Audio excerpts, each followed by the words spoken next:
to record using the Flip video camcorder. First turn it on, push that lever down.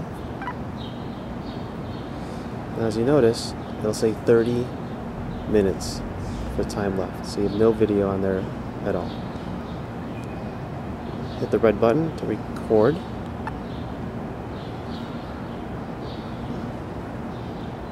You see the seconds ticking away.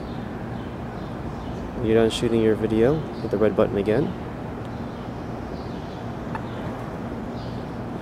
29:47 seconds left, so you just took a 13-second video.